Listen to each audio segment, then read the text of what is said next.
దేవుని మహాకృపను బట్టి, మీ అందరి ప్రేమను బట్టి నేను మళ్ళీ ఇక్కడికి మీ మధ్యకి రావడం చాలా సంతోషకరం.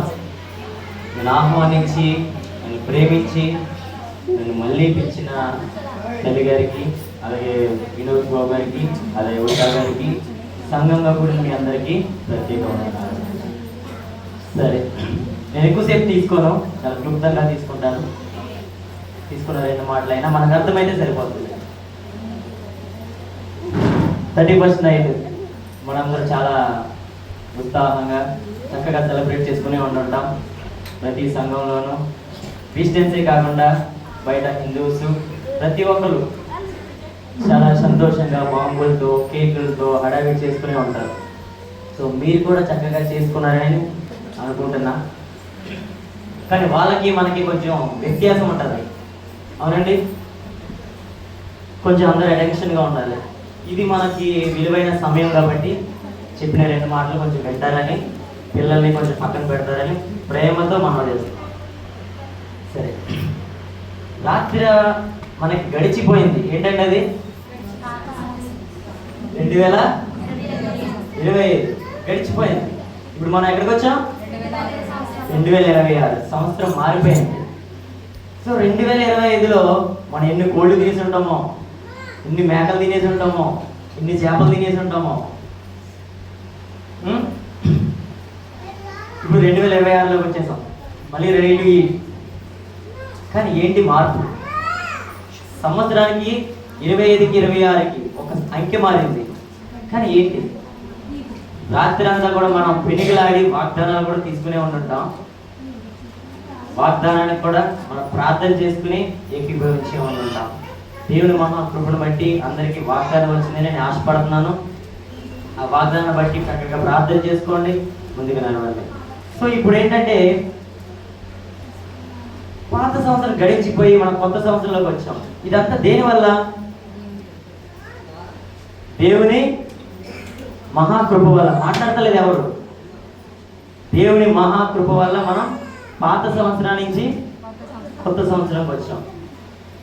గడచిన కాలం కృపలో మమ్ము కాచిన దేవాని స్తోత్రము. పగలు కరుపాపలే కాచిన దేవాని స్తోత్రము. మమ్ము కాచిన దేవా నీకు స్తోత్రము. కాపాడిన దేవా నీకు స్తోత్రము.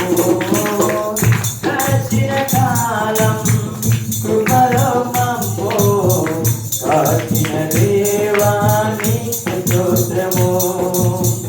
పగలు రేయి కరుపాపలే కాచిన దేవా నీకు స్తోత్రము. దేవుని కృప వల్ల గత సంవత్సరాన్ని మనం ముగించుకుని నూతన సంవత్సరంలోకి ప్రవేశించాం. ఆ కృతజ్ఞతకి మనం ప్రవేశించిన విధానానికి మనం ఆయనకి స్తుతించాలి, ఆరాధించాలి. అందును బట్టి మనం ఇక్కడ అందరం ఏకంగా కూడి ఉన్నాం. వితౌట్ హిస్ గ్రేస్, ఆయన కృప లేనిదే మనం ఏమీ చేయలేం. ఆయన దయ లేనిదే మనం ఏమీ సాధించలేం. ఒక సంవత్సరం కాదు, ఒక క్షణం కూడా మనం ముందుకు వెళ్ళాం. జస్ట్ ఫర్ ఎగ్జాంపుల్ నేను చెప్తున్నాను ఏంటంటే, నేను నందమూరి నుంచి వచ్చేటప్పుడు నేను వస్తున్నాను, ఇక్కడ సెయింట్ ఆన్స్ స్కూల్ ఉంది కదా, అక్కడ క్రాస్ అయ్యేటప్పుడు నా ముందు ఒక అది వెళ్తుంది సేవ బాక్స్. కొత్త సంవత్సరం వచ్చింది, పాపం ఏముంది, ఆయుష్ లేదు. దేవుడు మనల్ని ప్రేమించి మనకు ఆయుష్ ఇచ్చాడు. దేవుడు మనల్ని ప్రేమించి నూతన సంవత్సరాన్ని ఇచ్చాడు. దాన్ని బట్టి మన ఆయన స్తుతించాలి, ఆరాధించాలి. సో నూతన సంవత్సరంలోకి ప్రవేశించిన మన అందరం కూడా వాగ్దానం తీసుకుని ఆయన స్తుతించాలి, ఆరాధించాలి. ఆ వాగ్దానం బట్టి మనం ప్రార్థిస్తూ ఆ వాగ్దానం మన జీవితంలో నెరవేర్చుకోవాలి. సో అదంతా నా టాపిక్ కాదు, కానీ సో ఇది నూతన సంవత్సరంలోకి ప్రవేశించాం కాబట్టి చిన్న మాట చెప్పాను. అందరికీ మరొకసారి హ్యాపీ న్యూ ఇయర్, నూతన సంవత్సర శుభాకాంక్షలు. అందరూ దేవుని కృప వల్ల మీరందరూ ఈ సంవత్సరం బాగుండాలి. పంటలు ఏంటి, మీరు చదువుల్లో ఏంటి, పిల్లలు మీరు వ్యవసాయంలో లేదా మీ జాబ్స్లో అందరూ దీవించబడాలని మనస్ఫూర్తిగా కోరుకుంటున్నాను. సో వాక్యంలోకి వెళ్దాం. హబక్కూకు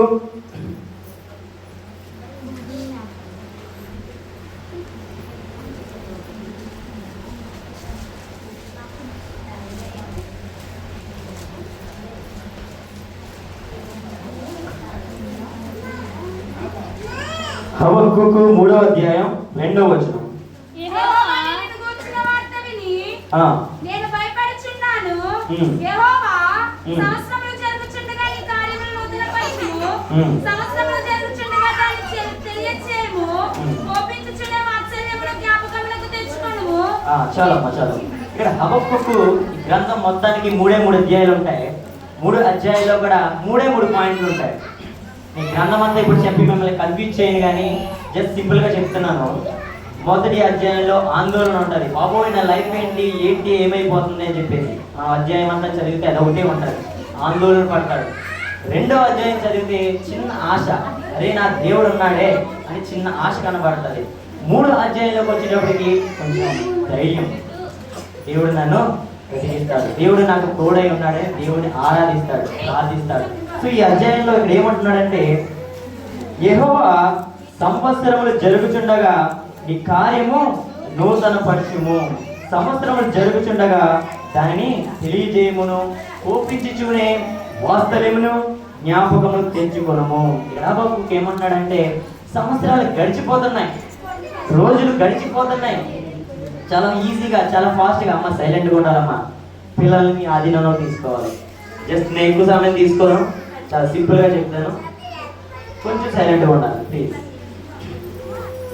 హబక్కూకు అంటున్నాడు ఇక్కడ, సంవత్సరాలు జరిగిపోతున్నాయి, కొత్త సంవత్సరాలు మారిపోతూ ఉంటున్నాయి, కానీ ఏంటి నాలో నూతన కార్యం జరిగించి దేవుడా, నూతనని జరిగించు. ఇప్పుడులాగా వెళ్ళిపోతుంది 2024, 2023, 24, 25 వెళ్ళిపోయింది. కానీ ఎక్కడేసిన గొంగళ్ళలాగా అక్కడే మన జీవితాలు ఉంటే మన దాన్ని ఏమంటాం, ఎదుగు బదుగు లేని జీవితం అంటాం. ఈరోజు మనం చిన్నగా ఒక బేస్మెంట్ వేసాం అనుకోండి, దానికి నెక్స్ట్ ఏం ప్లాన్ చేస్తాం, మనం గోడ కట్టాలి, తర్వాత స్లాబ్ వేసేయాలి, తర్వాత ప్లాస్టింగ్ చేయాలి, ఫ్లోరింగ్ చేసేయాలి, తర్వాత సీలింగ్స్, లైటింగ్స్. ఒక ఇంటి కోసమే మనం ఇంత నిర్మాణం కోసం ఇంత ప్లాన్ చేస్తున్నప్పుడు ఇది ఒక జీవితం. సంవత్సరాలు గడిచిపోతున్నాయి, రోజులు తరించిపోతున్నాయి, ఏంటి అని చెప్పి హబక్కూకు ఇక్కడ మాట్లాడుతున్నాడు. ఈరోజు మనం కూడా అదే ఆలోచించాలి. 2025 గడిచిపోయింది, నూతన సంవత్సరంలోకి వచ్చింది. అక్కడ అన్నాడు, సంవత్సరం జరుగుచుండగా దానిని తెలియజేయము, కోపించుచునే వాస్తవ్యము జ్ఞాపకము తెచ్చుకును. నేను తప్పులు చేస్తూ ఉన్నాను, కానీ నువ్వు నన్ను ప్రేమిస్తూనే, నన్ను క్షమిస్తూనే ఉన్నావు. సో ఏంటి ఉపయోగం, సంవత్సరాలు గడిచిపోతూనే ఉన్నాయి. అలాగే 2025 నిన్నటితో అయిపోయింది, 26లోకి మనం ప్రవేశించాం. కానీ ఈ సంవత్సరం ఏం చేయాలి, మనందరం ఒక తీర్మానం తీసుకునే ఉంటాం. రాత్రికాల సమయంలో ప్రభువా నేను పొద్దున్నే ఆదివారం వచ్చేసి బరకలేసేస్తాను, అది 4 రోజులే ఉంటుంది ఆ తీర్మానం. ప్రభువా సండే వచ్చేయగానే నేను కాంగో కొట్టేస్తాను, అది 4 రోజులే ఉంటుంది. ఇలా దొంగ తీర్మానాలు కాదు. So we have to be completely change అవ్వాలి.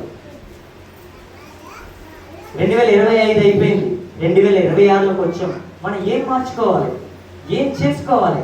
హబక్కూకు ఎలా అయితే ప్రార్థిస్తున్నాడో, నేను ఎందుకు ఓడిపోతున్నాను, సంవత్సరాలు గడిచిపోతుంటే నా జీవితంలో ఎందుకు ఒక స్థిరమైనది లేదు, ఎప్పుడు లాగానే ఉంటుంది అని చెప్పి హబక్కూకు ఎలా అయితే అంటున్నాడో, మనం కూడా ఈ రోజు మనం నేర్చుకోవాలి. 26 గడిచిపోయింది, 26లోకి వచ్చాం. 26 గడిచిపోతే 27లోకి వెళ్ళిపోతాం దేవుడి కృప ఉంటే. బట్ వాట్ ద యూజ్, ఏంటి ఉపయోగం, what should I have to learn, నేను ఏం నేర్చుకోవాలి అనేది ఈరోజు నా పాయింట్. అదే ఇంకొకటి, రోమా 12వ అధ్యాయం, రోమా 12వ అధ్యాయం 2వ వచనం. మీరు ఈ లోక మర్యాదను అనుసరింపక ఉత్తమును అనుకూలమును సంపూర్ణమై ఉన్న దేవుని చిత్తమేదో పరీక్షించి తెలుసుకున్నట్లు మీ మనసు మారి నూతన మగుడు వలన రూపాంతరము పొందుడి. చాలా చాలా ఇక్కడ చక్కగా అంటున్నాడు, ఈ లోక మర్యాదను ఏం చేయాలి, అనుసరింపక ఉత్తమమును అనుకూలమును సంపూర్ణమైన దేవుని చిత్తము ఏదో మనం పరీక్షించాలి. అలా పరీక్షించి నూతన మగుడు వలన రూపాంతరం పొందాలి. రూపాంతరం అంటే మారాలి. ఒక గొంగల పుడిని మన ఎగ్జాంపుల్గా తీసుకుంటే అదంటే మనకు చిరాకు, దాన్ని చూస్తూనే ఏం కంటాం. అసలు దాంతో సెల్ఫీ దిగడానికి ఎవరు ఇష్టపడతారా, దాన్ని చేతి మీద ఎక్కించుకోవడానికి ఎవరు ఇష్టపడతారా? అది మన గుమ్మ దగ్గర ఉంటేనే చీపు కడిచి బయలుదేరిపోతాం మనం. ఇక్కడ అసహ్యంగా ఉంటుంది, అది నా కంపారిజన్. ఎవరు ఇష్టపడరు దాన్ని. కానీ ఆఫ్టర్ 21 days, అది 21 రోజుల తర్వాత ఏమవుతుంది? సీతాకోకగా మారిపోతుంది. అప్పుడు దాన్ని చేతి మీద ఎక్కించుకుంటాం, దాంతో ఫోటో దిగుతాం, దాన్ని ఇంట్లోకి రప్పించుకుంటాం. అది ఇంట్లో పోతే వెళ్ళి ఫోటోలు దిగుతాం. మనం కూడా అంతే. సంవత్సరాలు జరిగిపోవడం వల్ల ఉపయోగం లేదు, అంకి మారుతుంది అంతే. బట్ షుడ్ నీ జీవితం మారితే రంగులు మలయంగా ఉంటుంది. నీ బ్రతుకు మారితే, నీ మనసు మారితే అందులో ఉన్న ఆత్మ మీదని బయటపడుతుంది. సో అది మనం ఈరోజు నేర్చుకోవాలి. అసలు ఏం మారాలి? రూపాంతరం అంటే ఏంటి? అసలు ఎందులో మారాలి? 2025 గడిచిపోయింది, 26లోకి వచ్చేసాం. What should have to learn? నేను ఏం మార్చుకోవాలి, ఏం నేర్చుకోవాలి? అది నా ఈరోజు పాయింట్. అర్థమైందండి? నా సబ్జెక్టు ఇది. 2025 అయిపోయింది, 26లోకి వచ్చేసాం. హబక్కూకు అంటున్నాడు, నూతన కార్యం జరిగించి దేవుడా అంటున్నాడు. రోమీ పత్రికలో చూస్తే నేను మారాలి అంటున్నాడు. ఏం మారాలి? మనం 25 విడిచిపెట్టి 26లోకి వచ్చాం. ఇలాగే ఉంటే 26 కంప్లీట్ అయ్యి 27 వెళ్ళిపోద్ది, 30 వచ్చేది, 40 వచ్చేది. ముసలు అయిపోతాం. దానివల్ల ఉపయోగం ఏముంది? ఆఖరికి జెండా అయిపోతాం. అలాగన్నా ఎవరు ఫీల్ అవ్వద్దు, అందరికీ తప్పదు. కానీ మనం చనిపోయే ముందు దేవుడు ఇచ్చిన ఈ రోజు, ఈ ఆయుష్ మనం ఎలా ఉపయోగిస్తాం దాన్ని? ఎప్పుడో వయసు అయిపోయిన తర్వాత, అన్ని పడిపోయిన తర్వాత అప్పుడు దేవుడా హల్లెలూయా స్తోత్రం అని ఏం ఉపయోగం? నువ్వు వయసులో ఉన్నప్పుడే, నువ్వు చేయగలనప్పుడే నువ్వు మారి దేవుని సువార్త ప్రకటించడం, దేవుని పరిచర్య చేయడం, అది కదా ఆయనకు కావాల్సింది. అంతేనండి. ఉషా గారు చెప్పారు వాళ్ళ పిల్లల గురించి. నిజంగా చాలా ఆవేదన. ఒక దైవ కుటుంబంలో ఉండి పిల్లలు అలా తిరగడం. మనందరం ఏకంగా కూడి ప్రార్థిద్దాం. ఎందుకంటే మరీ చెప్తున్నానమ్మా, ఇందా నుంచి పిల్లలందరినీ సైలెంట్గా ఉండాలి అని ఎందుకంటున్నానంటే, చెట్టు మొక్క ఏమన్నది మనందరికీ బాధ. చిన్న మొక్క చెప్తే సార్ బలి అందేసుకుంటారండి. కానీ పిల్లలు మన స్థితిలో ఉన్నప్పుడు, అది వినే వయసులో ఉన్నప్పుడు ఒక దెబ్బ వేసినా పర్వాలేదు, వాళ్ళు నేర్పించాలి. రే సన్నిధిలోకి వస్తాం, సైలెంట్గా కూర్చో, తిరగకూడదు అని చెప్పి. కొట్టినా పర్లేదు, ఏడితే ఒక రోజు, 2వ వారం నుంచి నేర్చుకుంటారు.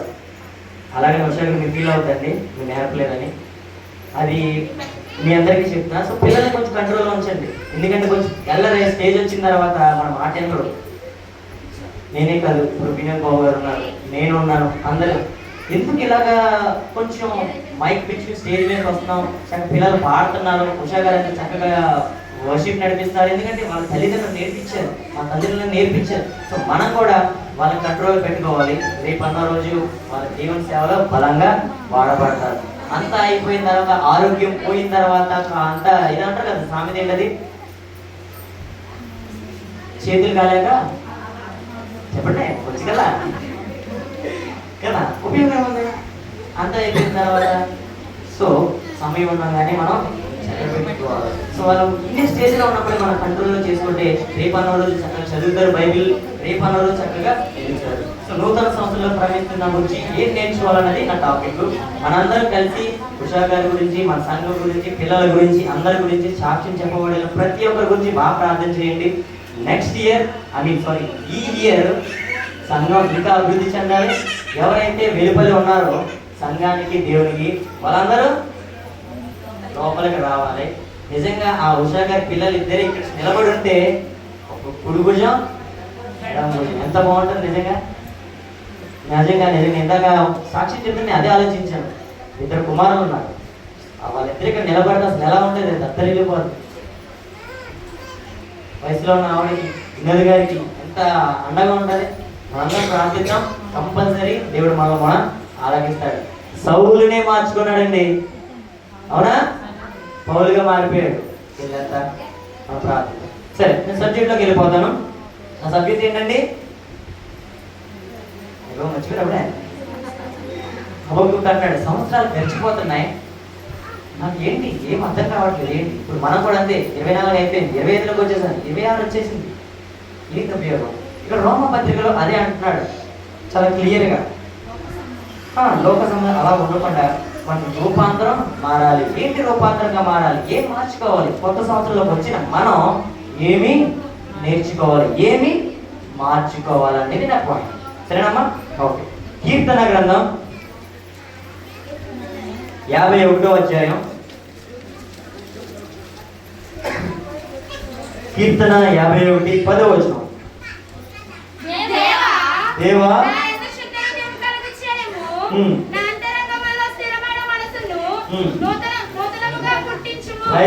చాలా క్లియర్ గా అంటున్నాడు దావీదు భక్తుడు. ఏమంటాడంటే, నా అంతరంగంలో స్థిరమైన మనసును నూతనంగా పుట్టించు. ఒకప్పుడు మనకు ఉండే మనసు లేని ఎవరు ఉండరు, అందరికీ ఉంటది. కానీ కొంతమంది కోతి లేని మనసు ఉంటది. కోతి మనసు అంటే కోతి ఏం చేస్తుందండి? కాసేపు ఈ కొమ్మ మీద ఉంటది, కాసేపు తర్వాత ఆ చెట్టు, తర్వాత ఈ డాబా, తర్వాత ఆ డాబా తిరుగుతూ ఉంటది. అలా మనలో కూడా కోతను నన్ను ఫీల్ అవ్వకుండా మరి నేను నందమూరి వెళ్ళాలి, మేము ఫీల్ అయ్యాను కూడా కోటేస్తానండి. ఆ స్వభావం కలిగి ఉంటాం కొంతమంది. ఎందుకంటే క్రిస్మస్ వస్తే ఇక్కడ, సంక్రాంతి వస్తే అక్కడ, జాతర చేస్తే అక్కడ, దీపావళి వస్తే బొమ్మలు. అలా కాదు, ఒక స్థిరమైన స్టెబిలిటీ ఉండాలి. ఇప్పుడు మనం ఈ గోడ ఉంది, ఈ గోడకి ఏం కలిగి ఉంది? అమ్మ చెందలి మాట్లాడమే. గోడ ఎందుకు ఇలా స్టాండర్డ్ గా ఉంది? దాన్ని అక్కడ కట్టేసరికి దానికి స్థిరత్వం కలిగి ఉంది. ఆ ఇంటికి ఎక్కడి నుంచి అక్కడ వేరే చోటుకి వెళ్తుందా? వెళ్ళదు. కొట్టి అది పగల కొట్టేసి దాన్ని ఇసిరేస్తే తప్పదు, ఎక్కడికి వెళ్ళదు. సో మనం కూడా అంతే, దేవునిలో స్థిరత్వం కలిగి ఉండాలి. రూపాంతరము అంటే మారాలి. ఒకప్పుడు 2025లో నీ విశ్వాసం ఎలా ఉందో, నిలకడలేని విశ్వాసంగా ఉందేమో. పాస్టర్ గారు తిరిగితే మానేయడం, కానుకలు అడిగితే మానేయడం, లేదా పండగలకు పబ్బాలకు రావడం, లేదా మిగతా సమయంలో బయట తిరగడం. మనమే ఉన్నామో, మన పిల్లలే ఉన్నామో, లేకపోతే ఇంకెవరైనా ఉన్నారు. పాత సంవత్సరం ఏమో మన స్వభావం ఎలా ఉందో, కానీ నూతన సంవత్సరం మనం నేర్చుకోవాల్సింది మన స్థిరత్వాన్ని మనం స్థిరపరచుకోవాలి. అది వాక్యంలో, ప్రార్థనలో, ఆరాధనలో, సంఘంలో, మన విశ్వాసంలో మనం ఎలా కలిగి ఉండాలి? స్థిరత్వం కలిగి ఉండాలి. చర్చిలు మార్చడం, ప్రార్థనలు మార్చడం, లేదా పాస్టర్లు మార్చడం, లేకపోతే పండగలకి పబ్బాలకి రావడం, లేదా విశ్వాసతలో ఏదో పాస్టర్ గారు అన్నారనో, లేదా తల్లి గారు అన్నారో, లేదా సంఘాలు మార్చేది ఇది కాదను. స్థిరత్వం. నీ విశ్వాసం ఎలా ఉంది? కొంతమంది ఉపకారాల కోసం వస్తూ ఉంటారు. ఆ మేలు అయిపోయిందా, చాలా 7 వారాలు ఎక్కడికో వెళ్తారు, తైలం పోసుకుని వచ్చేస్తారు. 7 వారాలు అయిన తర్వాత మళ్ళీ కనపడరు, ఇంకా అయిపోయింది దేవుని స్తోత్రం. అటువంటి విశ్వాసం మనం కలిగి ఉండకూడదు. స్థిరత్వం కలిగి ఉండాలి. ఏదైతే అనేది యోబు లాంటి స్థిరత్వం కలిగి ఉండాలి. ఆయనకి ఆస్తులు పోయినాయి, అంతస్తులు పోయినాయి, కొడుకులు చచ్చిపోయారు, పశువులు పోయినాయి, అన్ని పోయినాయి, కానీ దేవుడిని విడిచిపెట్టాడా? విడిచిపెట్టలేదు. ఈ లోకంలో నీకు నాకు కూడా if anything if you or lose, దేవుడే తీసుకున్నాడని మనం అతిశయించాలంటే. దేవుడే ఇచ్చాడు, దేవుడే తీసుకున్నాడు. ఈ రోజు కాకపోతే రేపైనా వస్తుంది. నా ఆరోగ్యం బాలేదా, దేవుడే స్వస్థపరుస్తాడు. నా ఆస్తి పోయిందా, దేవుడే స్వస్థపరుస్తాడు. ఎవరైనా నన్ను అనుమానించారా, లేదా అవమానించారా, నన్ను తిట్టారా, కొట్టారా, వాటెవర్, దేవుని నామలో, దేవుని కోసం, దేవుని సంఘంలో, దేవుని పరిచయం నేను స్థిరంగా ఉంటాను. అటువంటి విశ్వాసం కలిగి, అటువంటి మానవ మనసు కలిగి, అటువంటి రూపాంతరంతో మన నూతన సంవత్సరంలో ప్రవేశించాలి. ఏమో 2025లో ఎలా ఉన్నామో మనకు తెలియదు. No one ask you. ఎవరు నిన్ను అడగరు నీ విశ్వాసత గురించి. ఏదైనా అడుగుతావు, నీ చీర బాగుందని, నీ చెవులీలు బాగుందని, నీ ముక్కు బాగుంది, నీ నాలుగు బాగుంది, ఇది అడుగుతారేమో. బయట కనబడేది ఇది. వాడి విశ్వాసం ఎవరు నిన్ను అడగరు. అది నీకు నీవు సంజాయిషి మాత్రం నీకే ఇచ్చుకోవాలి. So should you have to ask your self. నీ అంతరంగాన్ని నువ్వే అడగాలి, నీ అంతరంగాన్ని నువ్వే మాట్లాడి, నువ్వే మార్చుకోవాలి. స్థిరత్వం కలిగి మనం ఉన్నామా, అస్థిరులుగా ఉన్నామా? సో నూతన సంవత్సరంలో ప్రవేశించే మనం స్థిరత్వం కలిగి ఉండాలి. రెండవది యెషయా 40వ అధ్యాయం.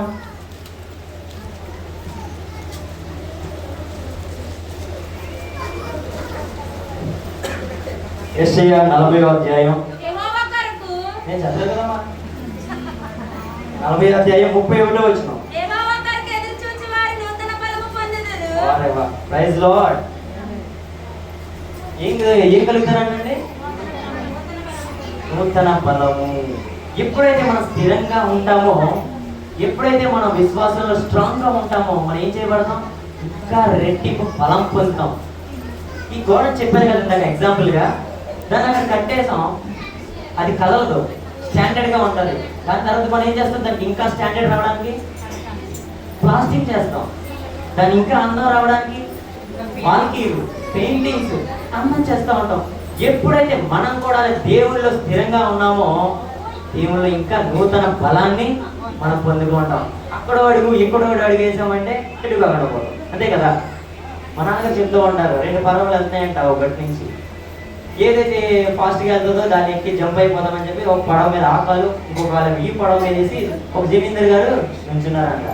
ఏదైతే ఫాస్ట్ వెళ్తుందో దాన్ని దూకేద్దాం, వెళ్ళిపోతాం కదా అని చెప్పి. ఒక 5 నిమిషాలు అయిన తర్వాత 2 ఇంజన్లు స్టార్ట్ అయినాయి అంట. 2 స్టార్ట్ అయిపోయి సరే ఏది ముందుకు వెళ్తుందో దాంట్లో జంప్ అయిపోదామని స్టార్ట్ అయిన తర్వాత మళ్ళీగా స్టార్ట్ చేసి ఒకేసారి ఫాస్ట్గా తిప్పారంట. ఒకటి ఇటు ఒకటి అటు, 2 పోయాడు, గోదావరిలో కొట్టిపోయాడు. సో మనం అలా ఉండకూడదు.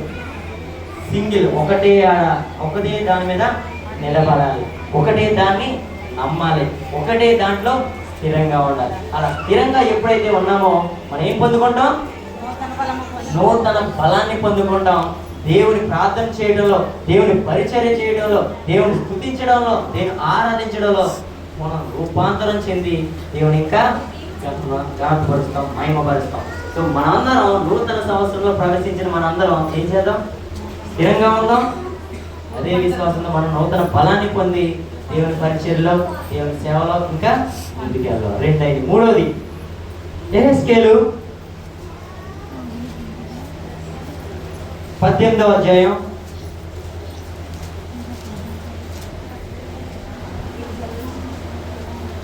31వ వచనం. మీరు జరిగించిన అక్రమ క్రియలన్నిటిని విడిచి నూతన హృదయమును నూతన బుద్ధిని ఎంచుకొనుడి. ఇశ్రాయేలీయులారా, మీరెందుకు మరణము నొందుదురు? ఇదే ప్రభువు యెహోవా వాక్కు. చాలు. ఇక్కడ చాలా క్లియర్గా ఉంది. మనం ఒకే పాయింట్ ఏం కావాలి? నూతన బుద్ధి తెచ్చుకోండి. నూతన బుద్ధి అంటే ఏంటి? మనం చాలా జనరల్గా వాడేది తిడతా ఉంటాం, బుద్ధి జ్ఞానం లేదేంట్రా నీకు అని. ఎందుకు తిడతాం అలాగా? అది ఏదైనా తింకర పని చేసినప్పుడు, లేదంటే ఏదైనా చేయకూడని పని చేసినప్పుడు. ఎందుకంటే మెచ్యూరిటీ ఉంది. ఇప్పుడు నాకే ఉంది, ఇంత వయసు వచ్చింది, అలాంటి బుద్ధులను పని చేస్తావేంట్రా అంటారు నన్ను. ఎందుకంటే ఏదైనా చేయకూడని పని నేను చేస్తే. ఎందుకంటారు? మనకు మెచ్యూరిటీ ఉంది, అర్థం చేసుకునే వయసు మనకు ఉంది. చిన్నపిల్లలం కాదు మనం, అవునండి. చిన్నపిల్లలు చేశారనుకో అది ఓకే, వాళ్ళకి తెలిసి తెలియక చేయని వయసు. సో వాళ్ళు చేశారు. కానీ ఒక వయసు అనేది వచ్చిన తర్వాత మనకి మంచి చెడు అని తెలిసిన తర్వాత అది చేస్తే ఏమంటారు?